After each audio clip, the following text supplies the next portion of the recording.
ఇక menopause stage అనేటువంటిది కూడా చాలా కీలకమైనటువంటి stage. What about menopause ma'am? ముందు ఎలా ఉంటుంది, తర్వాత ఎలా ఉంటుంది, మహిళలు ఎలాంటి జాగ్రత్తలు తీసుకుంటే బెటర్? మెనోపాజ్లో కూడా చాలా అపోహలు ఉన్నాయి.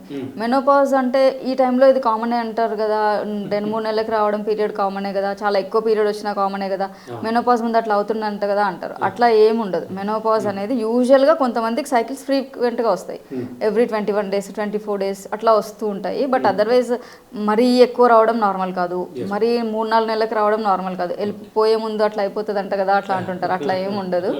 సో అదొకటి. ఇంకొకటి చాలా ఇంపార్టెంట్ విషయం ఏంటంటే, మెనోపాజ్ వచ్చింది అంటే ఒక 48 టు ఇండియాలో ఇప్పుడు 48 to 52 years. నేను ఆ ఏజ్ గురించి అడుగుదాం అనుకున్నాను. అంటే పర్టికులర్గా ఒక ఏజ్ ఉందా మెనోపాజ్? ఉంటుంది. అంటే 48 నుండి అంటే యావరేజ్ 48 to 52 years అనుకోవచ్చు. మరీ ఒక 40-30 years 35 years ముందే వస్తే అది ప్రీమెచ్యూర్ మెనోపాజ్ అంటారు. అంటే అలాంటివి కూడా గమనిస్తున్నారు? అలాంటివి కూడా ఉంటాయి. సో ఇప్పుడు ఆ ఏజ్ గ్రూప్ వాళ్ళకి సపోజ్ పీరియడ్స్ ఆగిపోయాయి, 6 months వరకు పీరియడ్ రాలేదు, కానీ మళ్ళీ కనబడింది అనుకోండి, అప్పుడు అది నార్మల్ అని నెగ్లెక్ట్ చేయొద్దు. దాన్ని పోస్ట్ మెనోపాజల్ బ్లీడింగ్ అంటారు. అంటే పీరియడ్స్ వచ్చిన తర్వాత ఆగిపోయిన తర్వాత అట్లీస్ట్ 6 months to 1 year అసలు పీరియడే రాలేదు, తర్వాత ఏ మాత్రం బ్లీడింగ్ అనిపించినా వెంటనే డాక్టర్ని సంప్రదించాలి.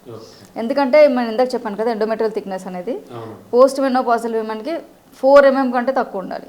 అది ఏమన్నా ఎక్కువ ఉంది, 10 mm ఉంది అట్లా ఉందంటే డెఫినెట్గా మనం బయాప్సీ చేయాలి.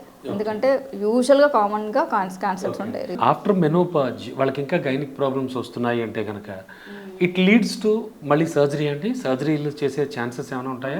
ఇప్పుడు ఇట్లానే పోస్ట్ మెనోపాజల్ బ్లీడింగ్ ఉంది, మనం డిఎన్సీ చేసాము, ఏమన్నా క్యాన్సర్ లాగా అట్లా అనిపించింది, ప్రాబ్లం ప్రీ క్యాన్సర్స్ లాగా అనిపించింది, అప్పుడు సర్జరీ చేయాల్సి వస్తుంది.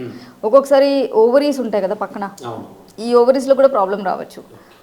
మొత్తం గైనక్ అంటే సర్విక్స్, యూట్రస్, ఓవరీస్, ట్యూబ్స్ అంతే. అక్కడ ఓవరీస్లో ఏమైనా ప్రాబ్లం ఉందనుకోండి, అంటే ఏమైనా సిస్ట్ లాగా కానీ ట్యూమర్ లాగా అట్లా ఏమైనా ఉందంటే అవి యూజువల్గా క్యాన్సర్స్ ఉంటాయి మెనోపాజ్ తర్వాత. మెనోపాజ్ తర్వాత ఓవరీ చేంజెస్ని నెగ్లెక్ట్ చేయదు. మళ్ళీ ఓవేరియన్ క్యాన్సర్ కూడా it's very silent cancer. Unless they do ultrasound మనకు తెలియదు. అంటే సిమ్టమ్స్ చాలా తక్కువ ఉంటాయి. మేబీ కొంచెం మందికి చాలా ఎక్కువ అడ్వాన్స్ స్టేజెస్లో వెయిట్ లాస్, ఆకలి తక్కువడం అట్లా ఉండొచ్చు, కానీ అవి కొంచెం సైలెంట్ క్యాన్సర్స్. అందుకే మెనోపాజ్ తర్వాత రెగ్యులర్గా కొంచెం డాక్టర్ని కన్సల్ట్ చేయడం బెటర్.